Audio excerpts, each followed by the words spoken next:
Morning. Good morning. How are you today? You know, I'm a lot better than last week. Last week when we did this, I was asleep, I was hungover, and I actually think I might have still been drunk. I have no memory of anything we talked about, so last week for me does not count. Did you watch this week's show? I've actually watched it 3 times. Me too. Okay, good. I loved it. It was actually, I thought, before we get into it, Yes. I thought it wasn't like an exciting or like stellar or groundbreaking premiere, but I thought it was fun. It was good. It was a good Housewives episode. It was entertaining. It was definitely entertaining. So, guys, welcome back to the Jersey Shore, where we have my host, Dalen Thorpe. We're here to talk about the first episode of Real Housewives of New Jersey. Yay! Yay! And you can follow us both on our separate podcast because we're doing this together, but we are uploading on both sides, which is awesome. Thank you for the new downloads. Hopefully we got some. And 5-star reviews would be great. But it's Whose Side Are You On podcast and Salty Housewives podcast. And do we have any HR stuff we should? No, everything's good, right? This is like our episode last week was our like precursor, but there's so much that has happened. And I do have a housekeeping thing real quick. Okay, go ahead. I'm so sad that I missed it, but I'm grateful that I got sleep. But we were one of the spots that could see the Northern Lights last night. Oh, no. Yeah, my mom and my sister took amazing photos. I posted them on my Instagram. But I'm going to share them on my podcast Instagram later. So if you want to follow Salty Housewives podcast on Instagram, you can see the Northern Lights from our front yard later today. I just got the chills when you said that. It's pink and green and purple and just beautiful. We're gonna have to talk about Northern Lights sometime because I get so confused. It makes my heart smile that we can see them now around in where we're at. Oh, gorgeous.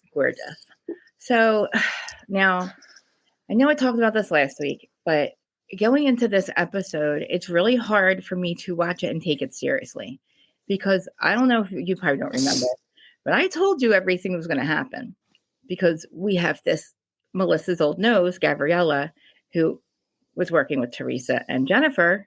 And I'm sure everybody listening to this, because, this is everywhere, knows everything that's come out.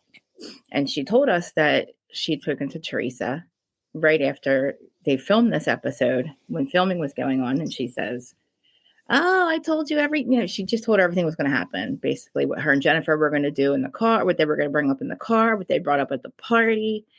But we can start from the beginning. I do have notes to recap this episode. Can I want to say 2 things real quick. So First off, last week with me being so out of it, when you kept saying Melissa's old nose, I did not piece together you were talking about an Instagram person. I just thought you were talking about Melissa's old nose. Oh my God. I'm just in bed laughing and smiling, thinking, oh, her nose jobs, how funny. And then I'm like, I don't understand any of this, but that's cool. Okay. Also, as somebody who has had housewives reach out and say stuff, or like other people reach out and say stuff, and knowing that some of the stuff is true and you can see it play out in other stuff, unless, and this is me now. Okay. At this point, unless it's an actual housewife or production member telling me something, I'm not buying it. And if it's also someone else, even if it like plays out correctly, like, sure, I'll give them the credit for saying that. But at the same time, I'll be like, but you didn't hear it from an actual person. You heard it from a person who heard it from a person who, none of that stuff. Damn. I don't care about any of that. Listen, it's all receipts. There's all Jennifer and Teresa's recordings. It's all their. It's bad. It's all their emails. It's everything back and forth with Jim, CC'd. It's Teresa's voicemails. It's bad. But listen. Well, they paid people, and I love that, and they can pay me. Did you say they can pay me? Yeah, I'll do their dirty work. No, listen, this is not, it's not unusual to have a relationship with a housewife, right? Now, the content creator that was working with Teresa has now turned against her because, like I said last week, rats rat on rats. If you hire a rat to do a rat's job, rat's going to rat on you. So that's what's happening. And so, I mean, but, it was just the stuff about John Fuda anyway. There's a lot. It's basically everything. But in regards to the first episode, we have Teresa's receipts. We have not Teresa's receipts. We have Gabriella's receipts with all of them on a it's just a lot. When it plays out in the episodes, we'll get to it. I'll explain to you as we go through. Because it's bad. And I know you love Teresa. And look, this is what happens.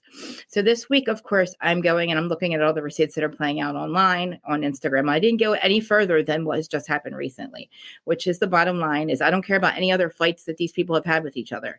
All I care about is what regards to the episodes, with regards to Jennifer and Teresa, what part they played, and them just hiring content creators to smear campaign against everybody and putting false narratives out there. But that's the only part. And that's what this is about. But, so this week I started kind of arguing with another Teresa fan, which is not unusual, but I usually don't argue. We ended up becoming friends and talking about our cats. Like, that's what happens. Like, I said, me and my co-host, if you listen to our episode, we are polar opposite as far as our opinions. He loves Teresa. He sees like she does no wrong, blah, blah, blah. And I said, I'm opposite. I said, and you hear us laughing and joking. I said, I invited you to come on live when I talk about it during the week. I said, I'm not fighting with you over this. I'm just pointing out, we're just talking about this. Because at first she's calling me crazy and a drug addict, and I must be John Howard's pimp, or he must be my pimp. And I'm like, finally, oh, no. You're right. You got me. I was like, can we talk about your cats? Because I have cats. And then we started talking about our cats. But anyway, that's what I mean. Like, I'm not here to like fight with anybody over this with Teresa. You know what I mean? Like, if anybody's listening to this and it's one of her fans and I'm not going to say Melissa doesn't have those fans either. I just haven't encountered them. Like I don't want you guys to argue with each other. If you can respectfully disagree, you can even kind of a little bit argue back and forth. I don't know if we have a comment section or when they leave comments or whatever, but like, just keep in mind that like, I'm not even going by what I hear. I'm just going by what I see, but it just makes it unfair for the entire audience to watch it just like on Salt Lake, to watch an entire season and be completely thinking that it's one way, and then to find out it's all a big setup. It's just horrible. Well, here's what I think's fun with you saying that, because let's be real. If you are listening and you follow my podcast, I've said it a lot. New Jersey is my least favorite of all the housewife franchises. It's hard for me to watch because it mirrors a lot of my family drama. Yeah. However, even though Teresa is my favorite, I'm not like a ride or die for any of these people on this show. Yeah. So my viewing experience, I'm only watching the show. I'm not partaking in any of the social media stuff. So I find it fascinating hearing what's going on through like you and other people, because I don't catch on to that. I just see what the producers want me to see. Right. And it's so funny how the producers craft an entirely different show, but then expect people to also keep up with social media. Like, no, let's figure it out. If you want social media to play a part in it, find a way to incorporate it in the show. Otherwise, let's stop with the social media stuff. That's what I'm upset about, because with Salt Lake, that's what made me upset, because by the end, when I found out that, oh my God, they've been lying this whole time. They're not really friends. They don't really like, you know what I mean? And I was like, oh my God, the showrunners have put this stuff in these women's head that they had to like do it this a certain way. So now it's not real. Right. And I was I'm still traumatized by Salt Lake. I'm just so angry. And I'm like, now if it happens with Jersey, they better hire if they don't fire Jennifer and Melissa, they better hire my Monica back. Because it's Teresa Vontees, okay? That's her name, Teresa Vontees. Hey. She's Teresa Vontees. Okay. So I'm telling you, well, it shows you when we open up the episode. Of course, they're going to show the finale with the glass and everything. It looks so dramatic, and it is a dramatic ending, because by the time they shoot the finale, all this comes out, what I'm speaking about right now. Mm-hmm. And that's why it gets so bad. And you're like, okay, like this happens in Jersey a lot. This is how we communicate. That's not that big of a deal, but it was, and it's bad. So, But, we start out with, oh my gosh. So we're in Franklin Lakes and Melissa and Antonia, which is awesome. I'm obsessed with Antonia's goddamn bath towel that's hanging on her big gray fluffy bath towel that I'm like, I need that bath towel. But anyway, she's back in college. I'm like, these people's houses, they even have nice bath towels. Like, you know what I said about her house? What? Her new house. First of all, my mom and I were watching it together, and the fact my mom cringes at Joey and Melissa just as much as I do, so I feel vindicated that my mom hates her. Anyway, I said, did Lisa Barlow style and design their home because they also have no personality or color? You know what? You would hate my house then. Oh no, it's gray. It's very. What? Real? It's gray. No, listen. One day I looked around and I was like, my girlfriend was right, because I did everything in gray and black, white, and then I started painting everything blue.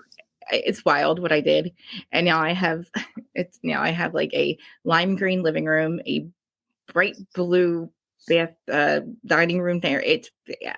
I was like, oh my god. It's gray.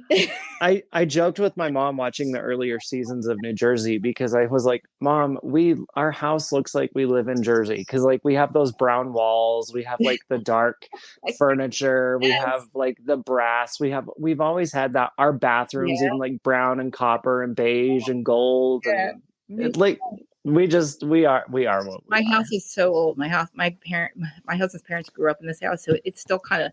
I didn't start painting until a couple of years ago, but so it has character. Yes. Oh yeah, my house is about 100 years old. But but if you looked at Melissa's house, their houses, I can't tell them apart when they show them in the scenes.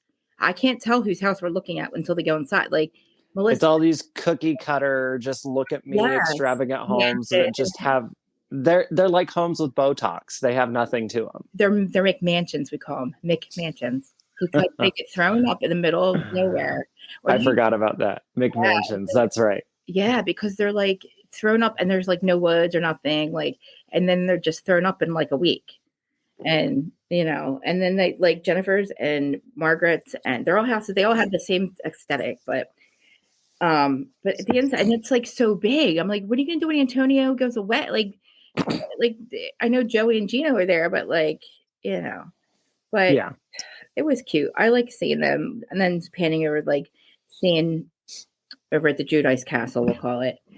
I love the fact that Teresa is obsessed with living in homes that looks like castles, because that's something I would do.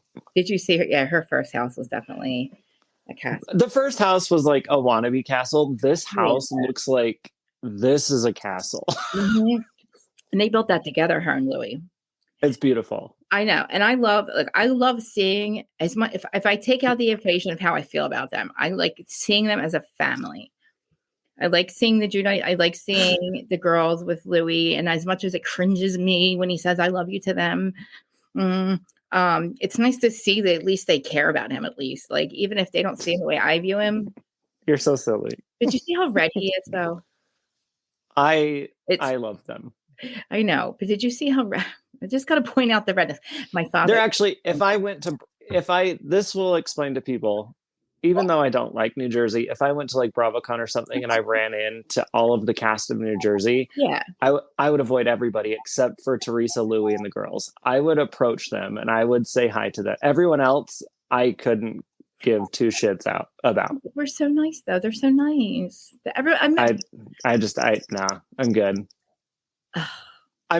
Here's my thing. Why? None of us know these people, so we have to go off intuition and gut instinct. Yeah. There's just too many things I connect with. Yeah. So it's that intuition telling me, you know what? I'm sure they're great people. I'm sure they're lovely, but guess what? We're not going to vibe. So I'm not even going to say hello. Okay.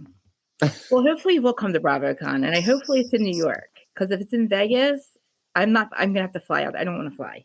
But Vegas is worth it, though. Is it going to be there? Do you think it's going to be there? I have a feeling they're going to do it in Vegas more often. Yeah. New York was Plus, this next time, if it is in Vegas, I'll definitely go. Vegas is like a hop, skip, and a jump away from me. It's why I go all the time. Yeah. So, of course, I'm going to vote for Vegas and you're going to vote for New York. I know, because I can hop a skip and jump. I can drive to New York. See, and then I'd go, then I have to fly to New York. I have to be in New York. Look, I would pay you to come here, like, because I'm scared to fly. Like, Anybody has to pay me to go to New York. I hate that place. And listen, though, BravoCon's expensive, but we don't even need tickets for BravoCon, guys. That's true. Because it's so much fun around it. We had so much fun. Like, I was there when it was in New York 2 years ago, and we had Frank had a show. Joey Gorga's stand-up comedian. His stand-up show was at Caroline's, which was around the corner. Everybody hung out. Embarrassing. Yes. Joey Gorga thinking he's a comedian and doing a comedy show. That's embarrassing. That was when I ended up getting in a fight with my ex-BFF that was with that same group, and I left and ended up getting so you had like an actual experience, like you were part of the show. Well, I ended up with my ex-best friend, get up and left the whole group there, and had Brittany walk me back to the hotel because I got hit my head on the door and got a concussion because I tried to get it was heavier than it was, so I go swing it real heavy and it's so light and it right in the head. And I looked back, I was like, oh shit, that's awful. I came back, I was like, I'm sorry, I just yelled at you guys, but I just hit my head. And then I don't remember the rest of it because I had a concussion.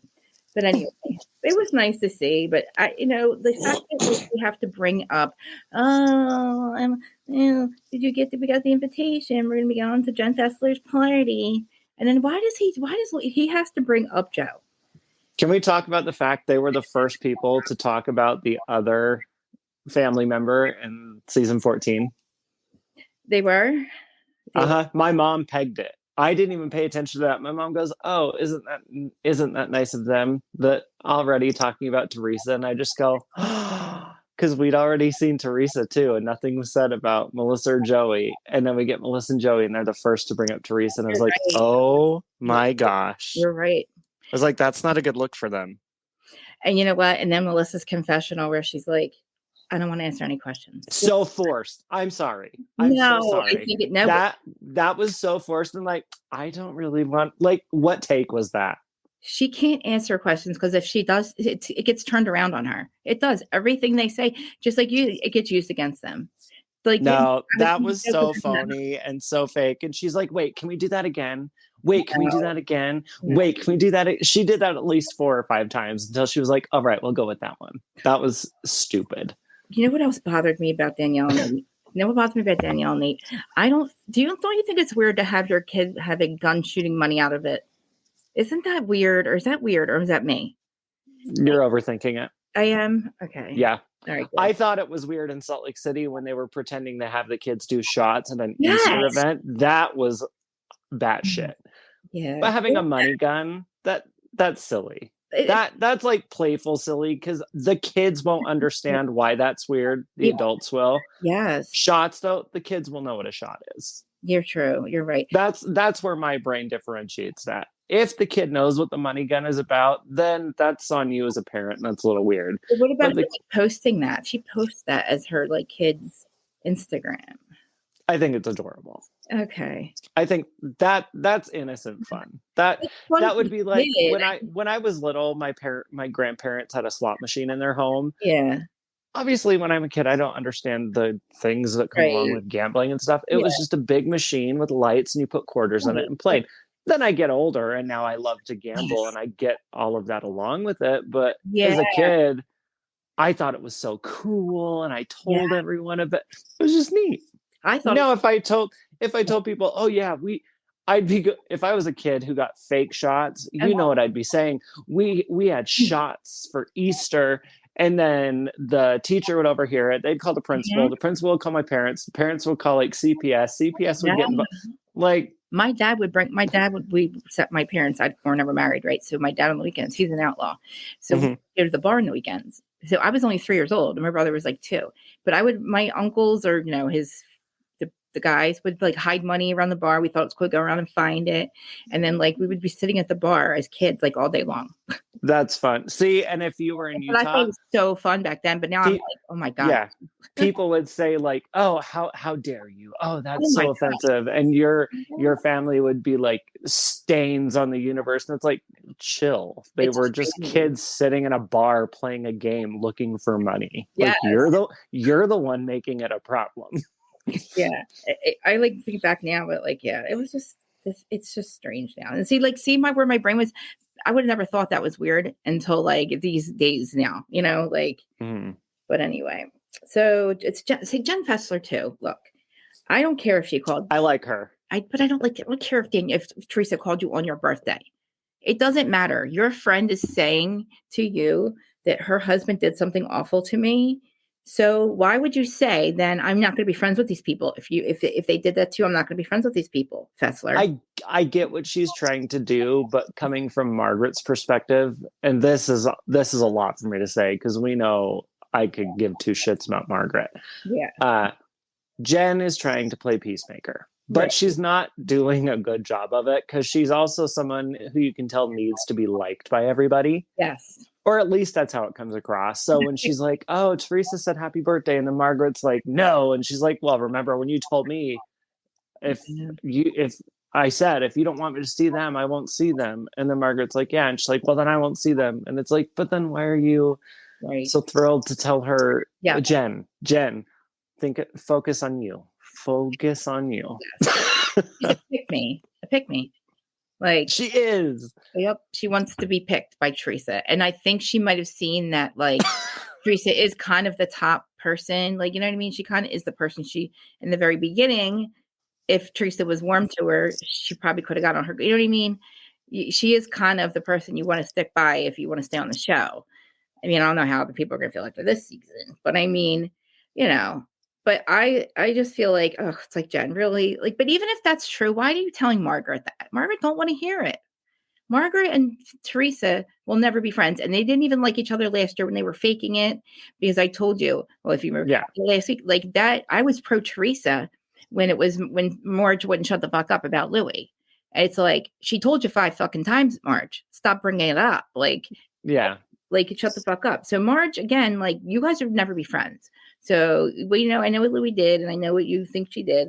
But again, Jennifer, don't bring that up to Margaret because she doesn't want to fucking hear it. You know? And exactly. And Fessler, like, what the fuck are you telling me this for? Are you fucking serious? Like, this bitch is really going to fucking, you know what I mean? Right. We're talking about the party. Well, I guess Marge is going to be the one who's bringing bringing Fessler to her surprise party. And I know Fessler's going, oh my God, they're making me a big deal because she's only a friend of. But they make a big deal. They don't usually do that for a friend of, having a party for them. Or the show, they let them have a party. You know what I mean? But this is the thing. These bitches don't want to hang out with each other. They got to force them all to get together.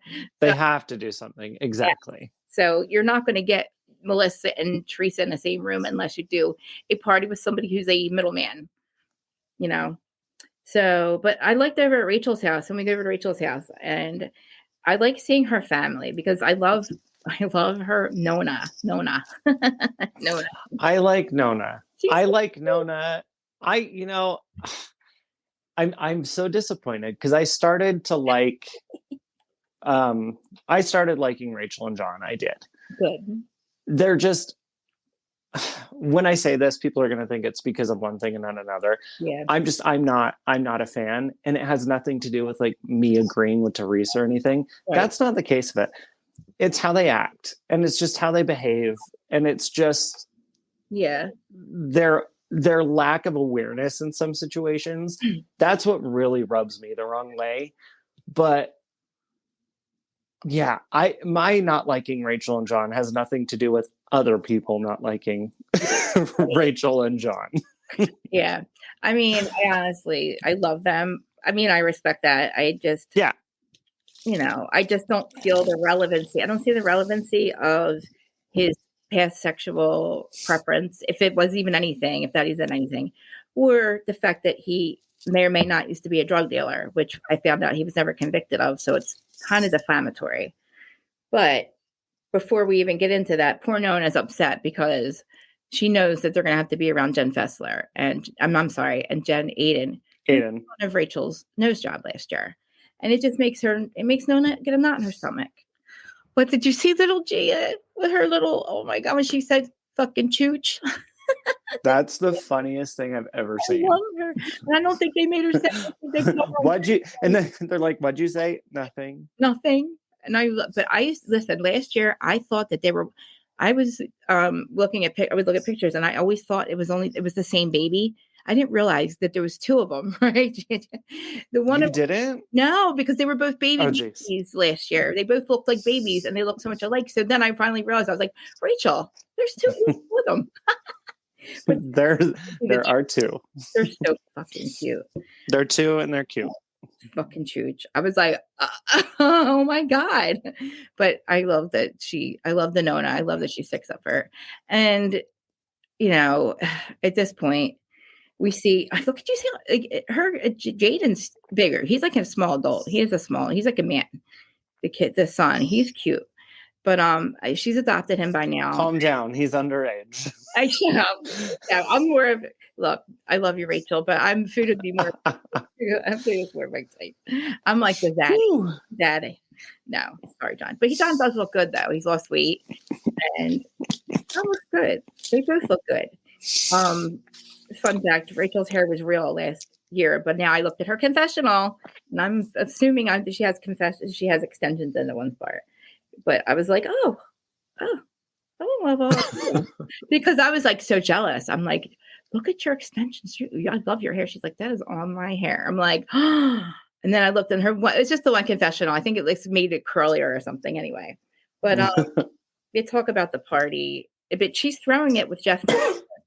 But we do see like a future scene of her saying that like her and Jen are become not friends or something. Something happens. Yeah. I'm assuming it has to do with Teresa. Because again, she has to invite Rachel, and she says in the confessional, and I don't blame her, your husband had me investigated, and I don't fuck with people like that. And she didn't say it that way, but that's basically what I said last year. It's weird. It's very strange to assume that you're not going to be cool with people that wanted to be cool with you, meaning the group, and then with Louis. Nobody had a problem with them. Everybody went into it wanting to accept him. Everybody tried to be friends. He was invited to all the husband things. He was cool. There were shots, everybody was getting along. And then he comes up and says, I had Giselle investigated, and he takes it back. And then we find out it's true. And it's like, yeah, I mean, you had that done. And you're like, okay, so you assume that we're not cool before we're even cool. And then of course we're not going to be fucking cool, because then I find out you did that.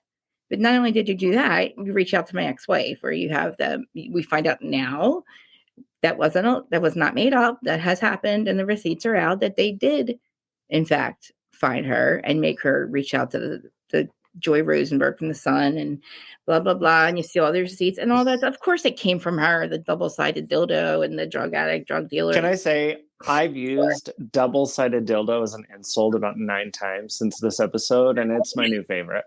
Can you tell me what would that be? What kind of insult? What do you mean? Like, so he has one, right? Wouldn't it be for a girl or it doesn't matter, right? I mean, it doesn't matter. It's guys get pegged by their girlfriends. Like, here's my thing. I know we'll get into it, but it's just eating at me.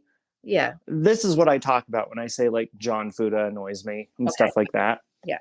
Sure, someone saying something about a double-sided dildo. This bothers me with anybody who doesn't know how to handle a rumor about themselves. Yeah. Because, and I don't necessarily fault people for this. It just makes me wish it makes me hope that people can grow from things and just become stronger individuals. Mm-hmm. Okay, great. Double-sided dildo. Why not just be like, yeah, me and my wife use it. Because we use it together. I don't think he even responded at all. I think he just laughed. Honestly. Well, he just laughed. He's like, oh, I like purple dildo. It's like, buddy, you're being dumb now. Now you're wanting to cause a problem. Like, get real. Well, I mean, look, like that's the least of what they've said. Like what she said, like that's not the biggest thing. Like his past. I know.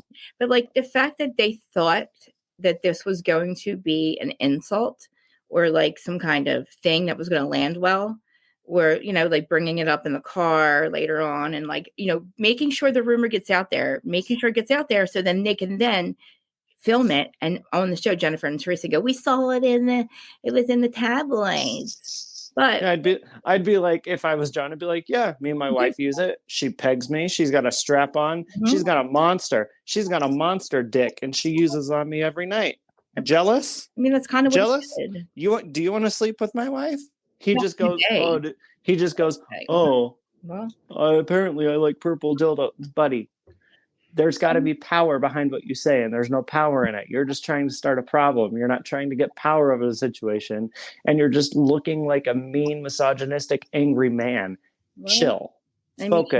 Focus what you're trying to do here. Okay. All right. Well, especially when it comes to dealing with a woman, you don't approach a woman the same way you approach a man. But they approached him. Think about it. Did you say they did? It's just what happened? What happened was she was grabbing candy. He walked by. She said double-sided dildo, and then that was going to be it. And then drunk ass Rachel goes, "Oh, here comes the biggest drug dealer in Bergen County." They're leaving, and Rachel is the one who decides to walk over to Teresa and get it going. They were on their way out, so I'm not going to play the game of they approached him. Because that's not what happened. Okay. We can all rewatch the episode. Okay. Well, they approached Rachel then. She approached Rachel? They told her goodbye. And then Rachel started the whole thing and they walked off. And after they walked off, he walked up. The insult happened. They were going to leave. And then Rachel went back to them. I just watched it. Okay. So okay. I'm trying to read my notes. How was the interaction? Like, so in the car on the way there, they talk about blah, blah, blah, blah, her and Jennifer. So what I can't even remember. So how exactly, what did she say to her, Rachel? So they didn't even say hi. They said hi to Marge or whatever. Marge says hi. And then I see Marge says hi to Jennifer. Not Teresa. Not Teresa. She just looks at her and is like, eh. So who brought up the drug dealers? How did this whole drug dealer thing start? Oh, Rachel says, here comes the biggest drug dealer in Bergen County. Right. Because before that, Teresa was saying, when your husband saw my husband, because Teresa said, your husband said, like, I really respect your wife, or I appreciate her because I was also in prison. But like, that's what she says. And then that's when Teresa's like, because he was a drug dealer in and then, but that was a private conversation that they were having separate. And then that was when Teresa and Jennifer left. And they were getting candy.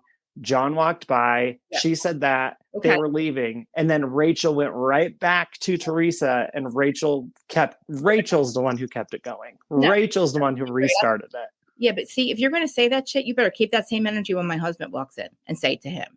That's my problem. And that's what she did. Doing. And that's exactly what Rachel said. And I would have fucking said it too. You want to say shit about my husband? Say it to his face. Because it's just going to make you look stupid. Because maybe he was a drug dealer and maybe he was an addict like I was or whoever anybody else was.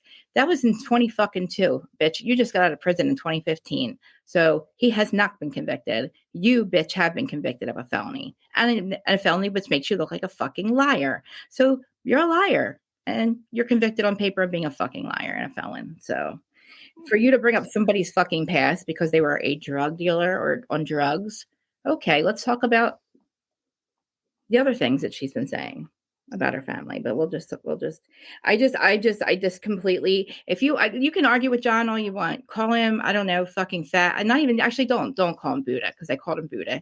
They call him John Buddha. Okay. Goes in these messages and I'm like, no, we don't body shame in 24. Like that's the thing. They start body shaming him in social media. And I'm just like it's stupid. Like, and I invited these women to come on to my live or onto anywhere in these podcasts and discuss it with us.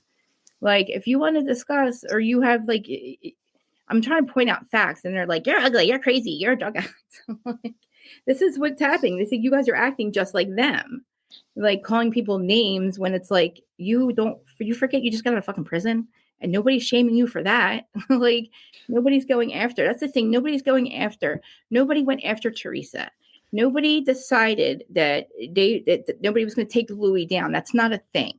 when she's sitting with Paulie and Dolores and she says, oh, well, Frank said, yeah, they got together, Teresa, because they found out that he said he got Bo Deal to investigate everybody. And then the thing with Brittany came out, John Fuda's wife, ex-girlfriend, whatever. And they wanted to all get together and literally say, oh my God, he did this, he did that, he did that. Just like all the women used to get together. Just like Dolores said, it's not a real big thing. But the whole reason they got together is because of what Louis said. They weren't going to take you down, Teresa. They were bringing up the shit that you guys were about to bring up at the reunion. And they just wanted to have literally proof. In fact, like what you're saying is not true or true. And then it comes out now that it is true. You did get a hold of Brittany. You did have all that happen, and then blame John for it, and then destroy him in social and destroy him on Twitter. And it's just to me, like, you can fight with these people all you want. Like, I would rather her fight with Joey and Melissa at this point than call people out for being drug addicts, drug dealers, or whatever. You know what I mean? Like, say dumb things like that. Like, if you're really hurt, like, I want to know what you're so mad at Joey about. You would have thought that I really thought that the first fight was really going to be them at this party. Like, I did. I really, I didn't see, I don't even know, like after watching it, it was kind of like you said, it's kind of like, it's such a stupid argument to have, but like, not when you think about like, you know, the deeper stuff, like, you know, obviously his kid knows what's going on, but like, well, you know, here's a thought for you that I've also had, and I've only had it because obviously I'm just kind of fresh into Housewives the last few years. Yeah. What I find funny is how fan bases choose to be angry when the same stuff happens on every franchise with different people. Yeah. Well, guess what? Currently what's happening in New Jersey. Mm-hmm. Yeah. You have somebody paying content creators to smear your fucking castmates. What's funny. We just had a whole season of that in Salt Lake, but then we also had Meredith Marks hiring private investigators against the people. But then we had everyone accusing Meredith Marks of popping pills all the time. So it's like, hold on a minute. Yeah.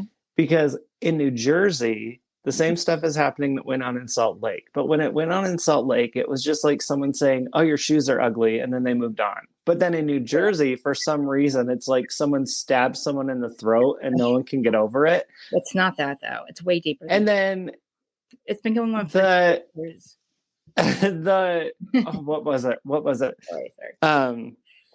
Like even New Jersey and Beverly Hills has a lot of the same kind of stuff going on. It's like in Beverly Hills, no one bats an eye at it. And then in New Jersey, it's like, oh my gosh, no one can shut up about it.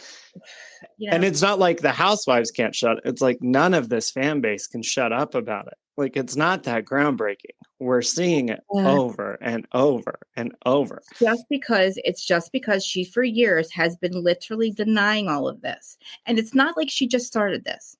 It's this week back before she even met Louis, which shocks the fuck out of me.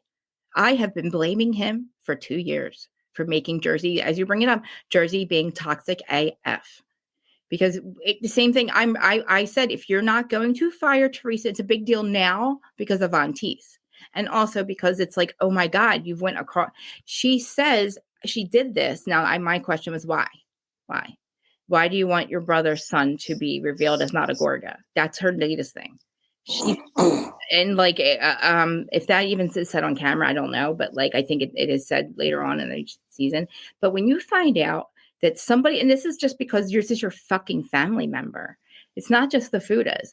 She decided that if she wasn't going, she swore that her brother and Joey weren't coming back this season. Can I say something controversial on the family member thing? Yeah.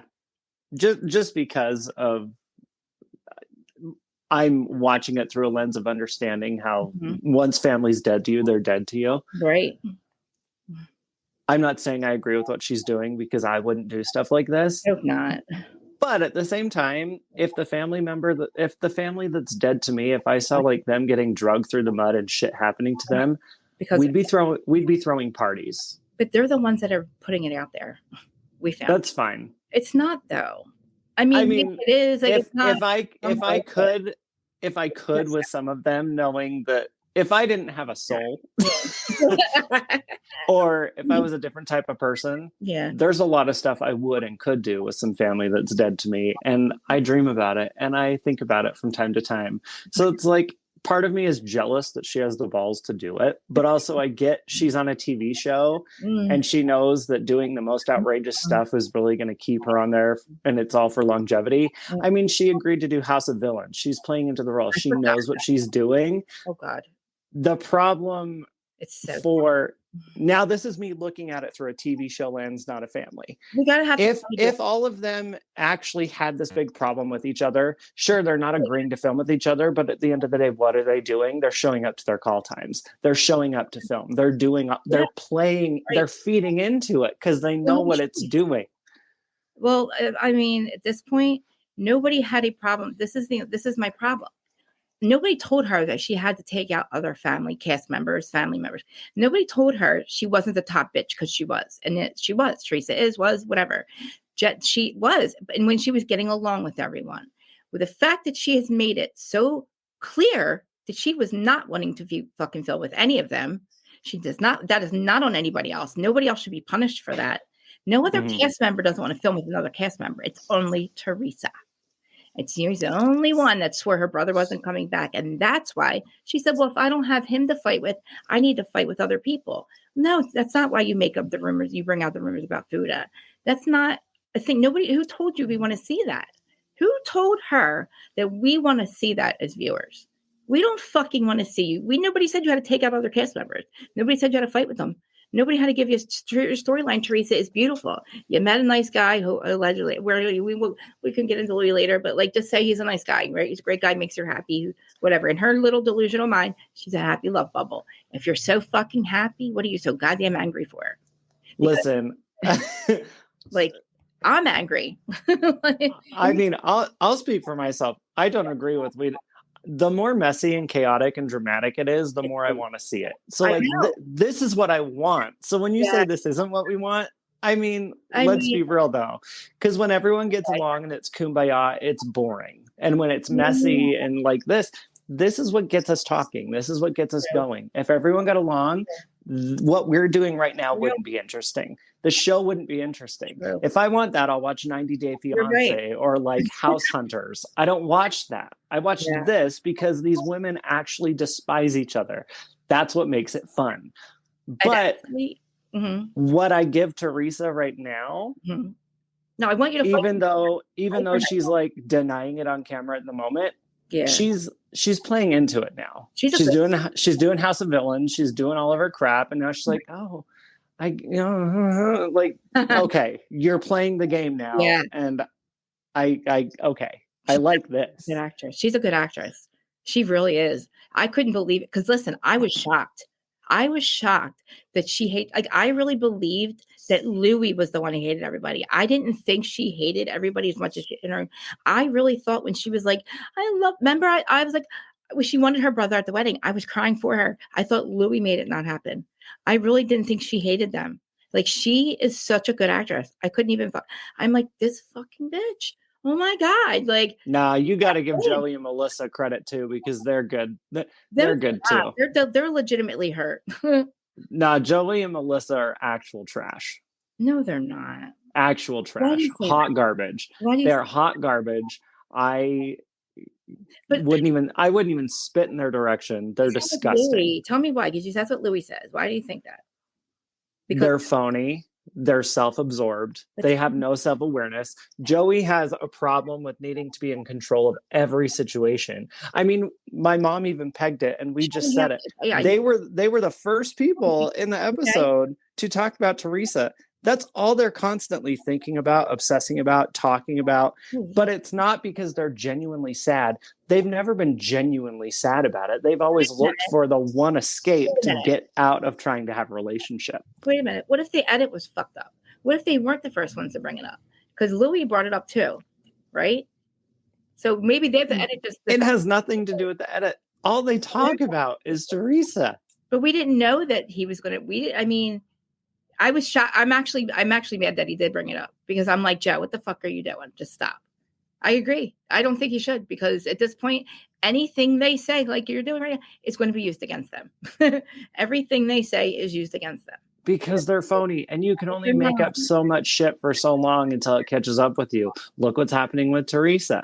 Yeah, you fucked up, bitch. You done fucked up, and you got caught. You fucker. And I'm sorry, Teresa and Joey are related by blood, and they were brought up the same, and this and that. I mean, it's sad. They're all their own people, but at the same time, they're also the same. But see, I feel like you were everybody puts it on them to make up with Teresa all the time, and I think they always have tried. But when you at this point, there's no coming back from this now. This is definitely over. But last year, there was at least a fighting chance. Even with everything that happened, there was a fighting chance of them ever reconciling. Because I think it's so sad that she and he, both of them, that there is no relationship and they're never. Joey never wanted to reconcile with her. It was Melissa. Melissa overasserted herself. It got to the point it was annoying. They should have just let the relationship die. And then in years gone on, it may have or may not have just made itself work naturally. But do you know why that didn't happen? That didn't happen because Melissa needed fame and attention and she needed to be on the show. So ultimately, all she really cared about was herself, because if she truly cared about them mending a relationship, she could have been like, you know what, this isn't healthy. This isn't good. Maybe I should step away. Maybe you two should work on this privately. It was never about that. She needed a record deal. She needed a podcast. She needed all this bullshit because it's in the end always been about Melissa getting her attention. But she wants to come across as but they're brother and sister. No, it's never been about that. It's been what Teresa says. This is a good storyline. Let's keep it going. It's not true, though. I don't feel that true. I don't feel that. I totally disagree. I totally feel I do feel like they really wanted to. It's just because, listen, what would make them not want a relationship with Teresa? Why wouldn't he want a relationship with his sister and his nieces? What would make that why? There was no once she went away and then Juicy was going, that they in the parents' room was going that was the only people they had left.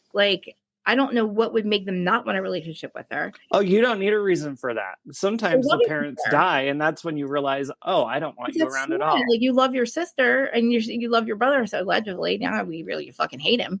But I mean, I don't know. But and then tell me where the hate comes from. Because he doesn't hate her. She obviously hates him. She's said it a million. We haven't seen her. She's writing it. We've heard her say it now. What does she hate him for? Why? And then there's no good reason. And then she does an interview this week, or I don't know when the interview was with what's his name?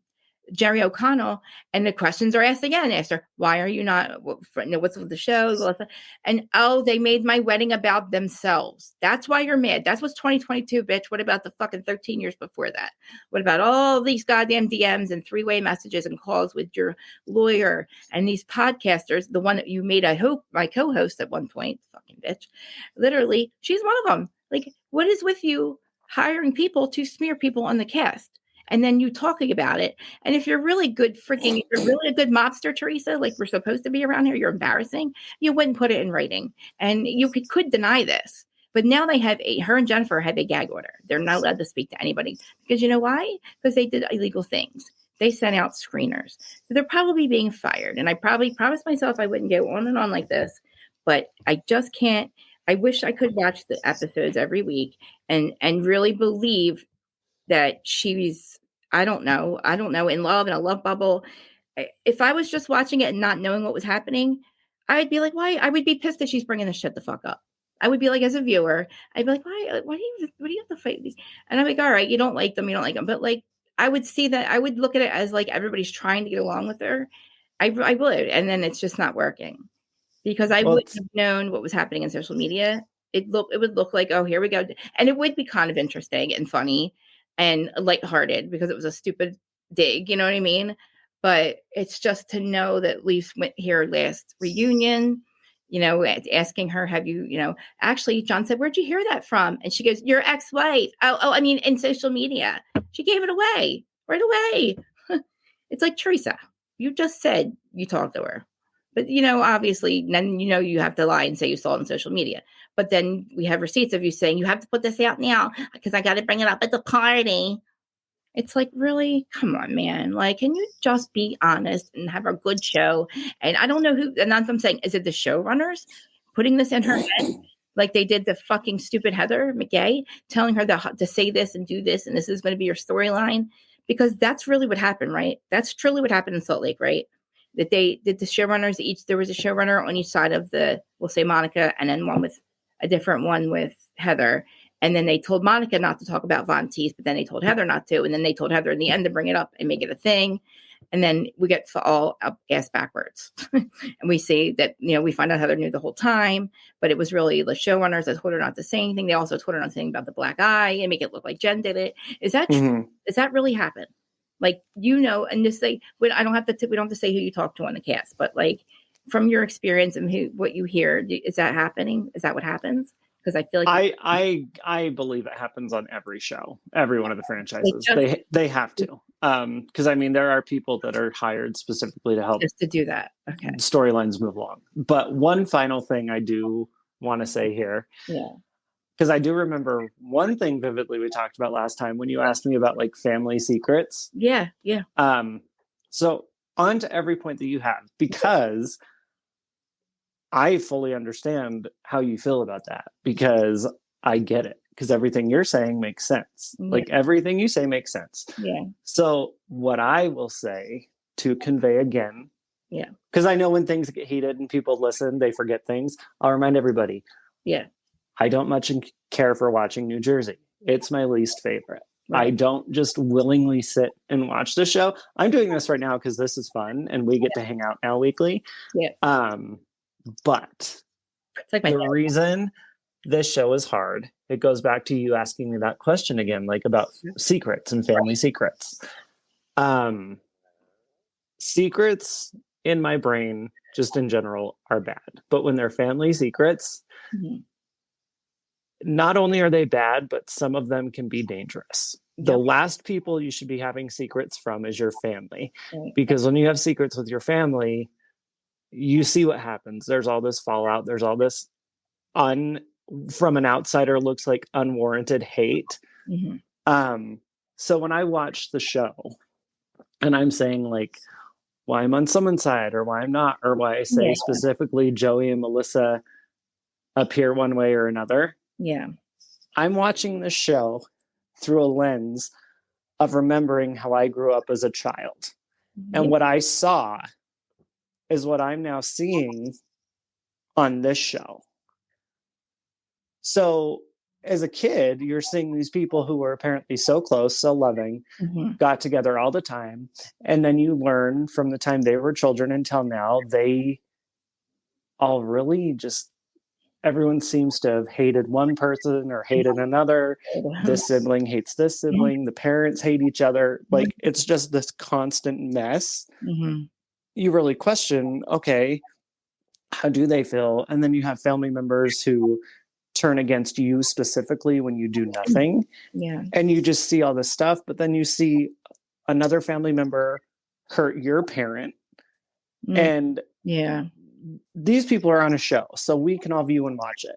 Right. But for those kids, like, we don't know how they view it, how they see it, how these families see it. And then for people like me, who were obviously never on a show, right, you don't have other people chiming in and giving their 2 cents and seeing this. And it's like, for the fan bases, in my opinion, to get as heated as they are with the Melissa Teresa stuff. And they didn't even get paid, really. That is disgusting. It's so bad. That is disgusting. But it wasn't even like, yeah, it's bad. So viewing everything with me, like, I don't know the social media stuff. Yeah. I don't know any of it. Yeah. I just base it off of watching the show. Right. Seeing their character. And kind of seeing how they interact with how they post their own things. And it's very telling. And I've actually named almost every person on the show after people in my own extended family, because they all match exactly the type of people that affect me and my close family, my immediate family. Yeah. I mean, yeah. It's rough. Watching it is a trip. Yeah. The family secret thing is, the family secrets weren't even, they were made up. That's the thing. Like, she wasn't really a stripper. She didn't really cheat. And like this other one about little Joey not being Joe's and saying that my parents said so, blah, blah, blah. Like you're bringing this up and it's not even ever been as far as I know. Yeah. I don't think it's ever been. I don't think that's, but why in the world would you want so badly to hurt your brother but then have little Joey hear that? Because I think that's the next episode or next episode. But not only that, but what for? Nobody's fighting with you. If I think if there wasn't for the show, they would probably not be in each other's life. They wouldn't have to interact. They wouldn't be having to do or interact. And I don't know what Teresa thinks this is doing. It's not because this is the only episode. This is probably the only franchise where what happens like whatever's happening on the show is happening in real life because it's just a continuation because they're all connected to each other.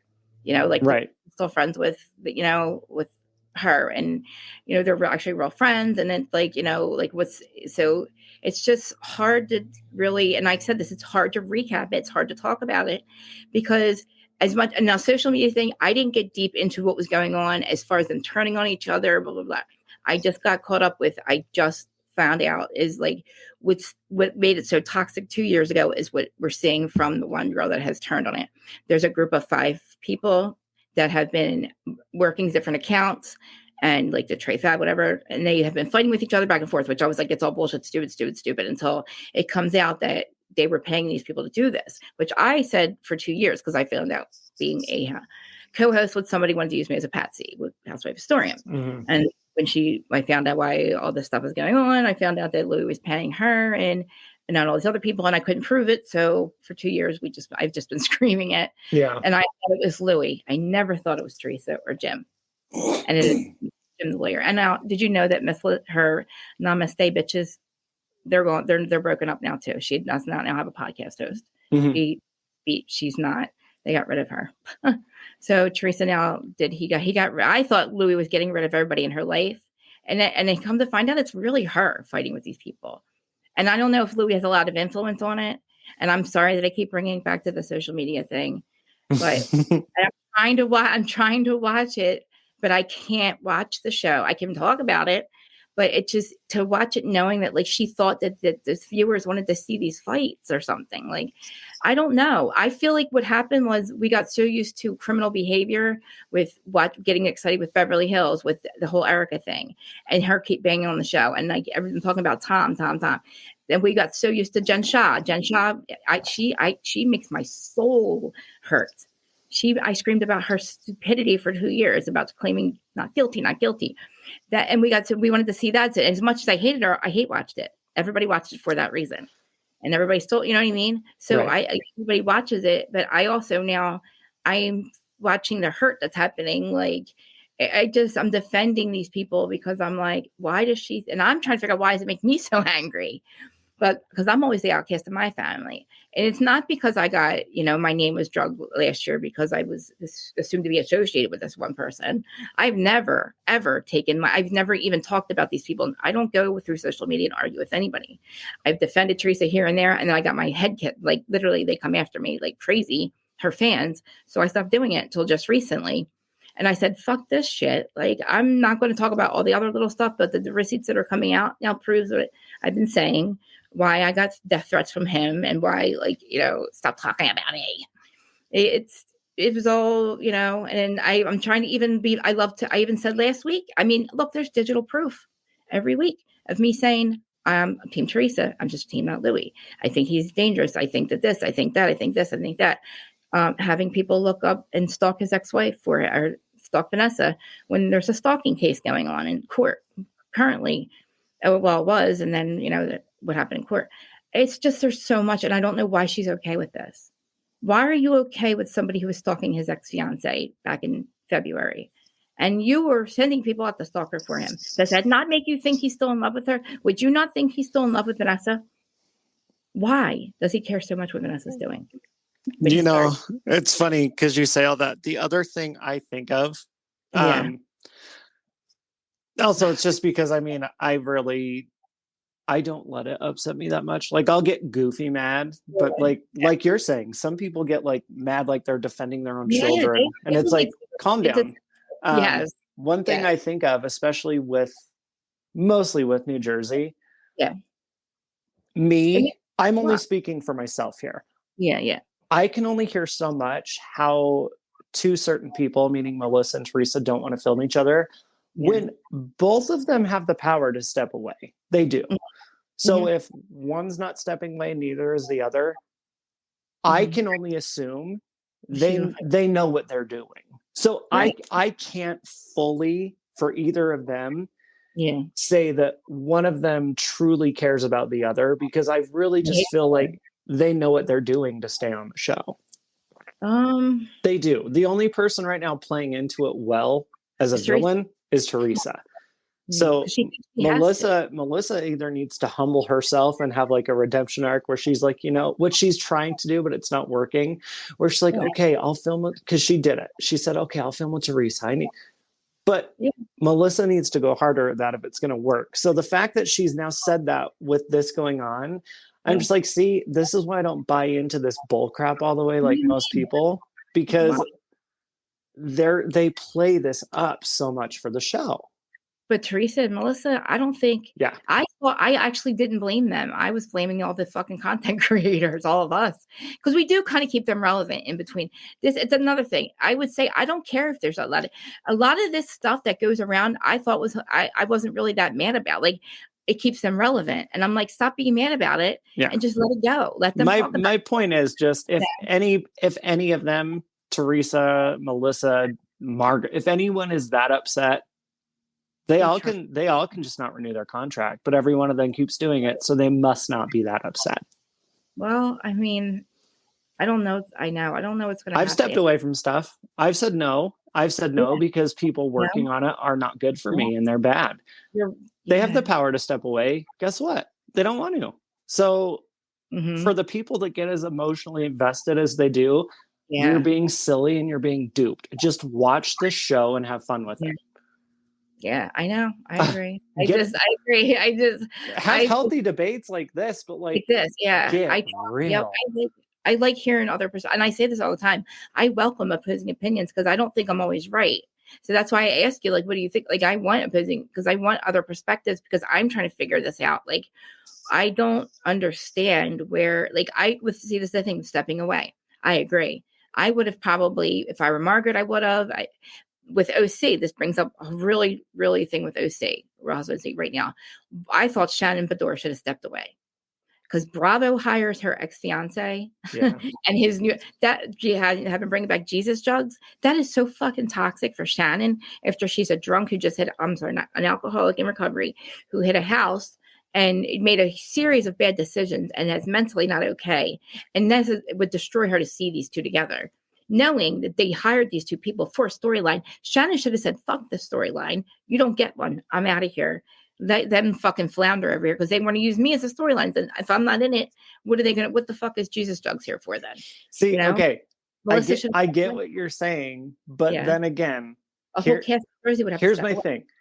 The only reason I say that with New Jersey is because they complain about how they hate each other, but they never step away. However, the thing with OC, I like that Shannon didn't step away because we know the mess that's just happened. We know the mess we're going to get. Dangerous though for her mental health.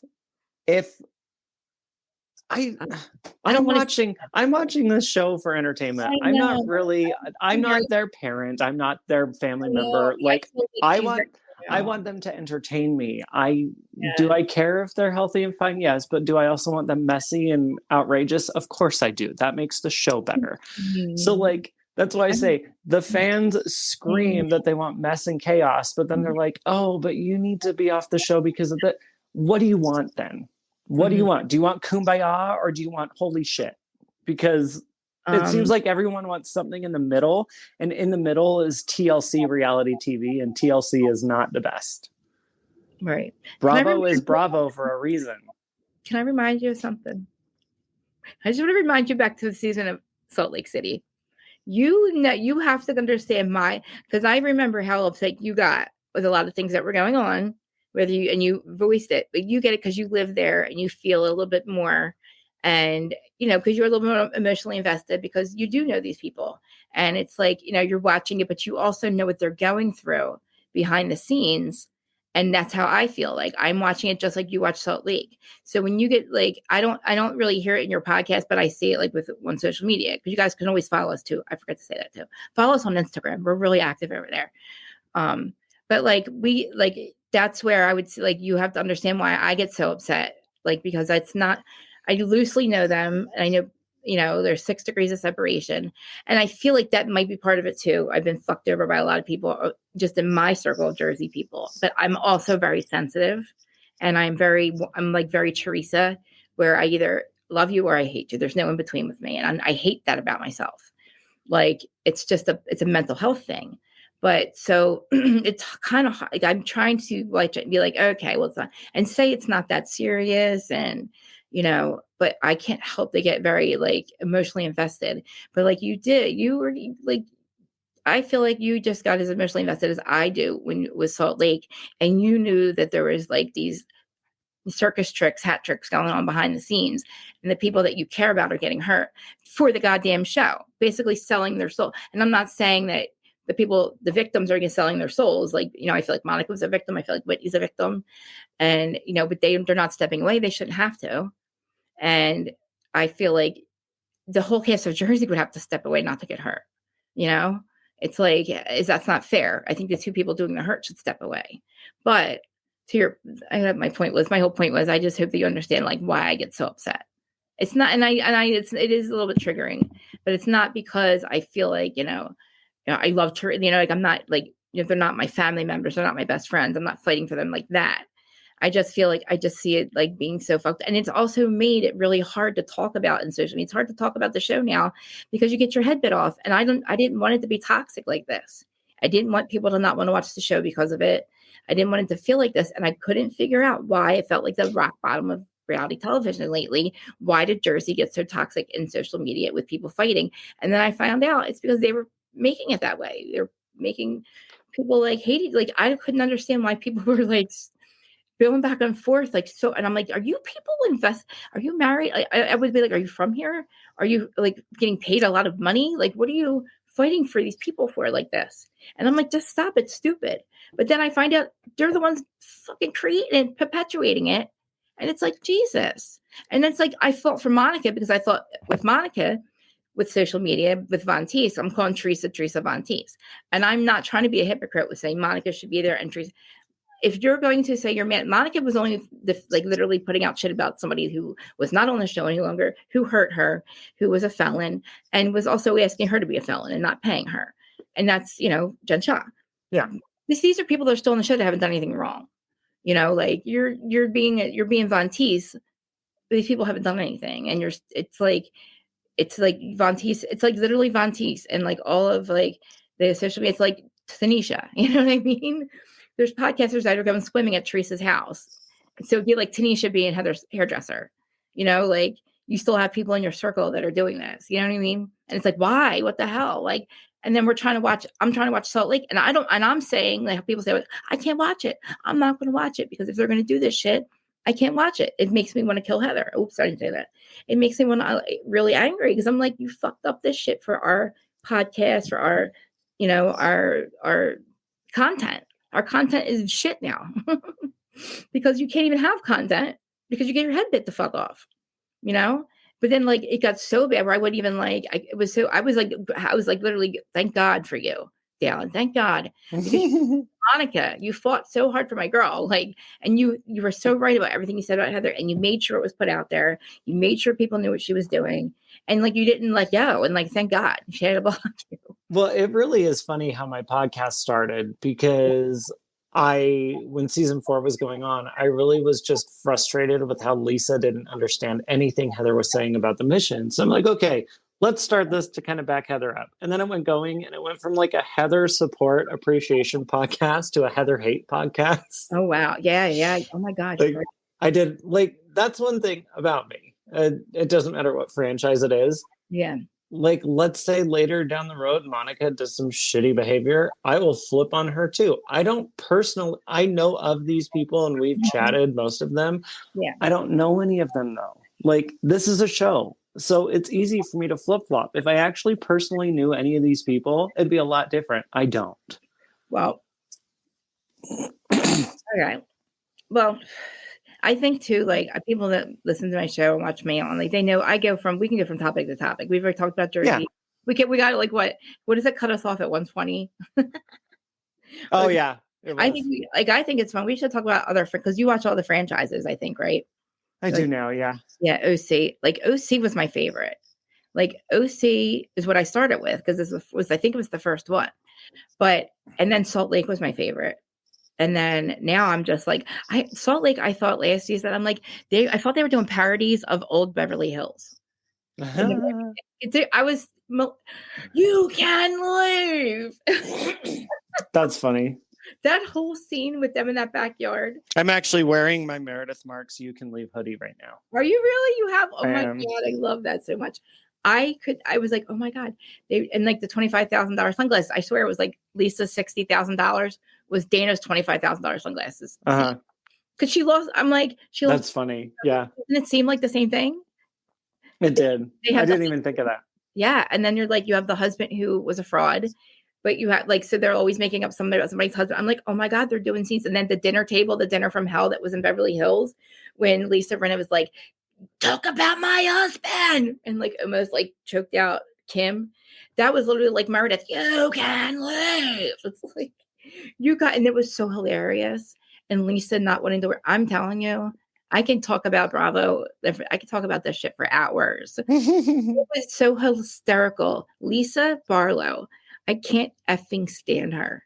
Her and Heather Gay. I just feel like Lisa got so fake and just so stupid and so delusioned. This disillusioned of Housewives that gets me upset. Like they get disillusioned by what they think we want to see or not see.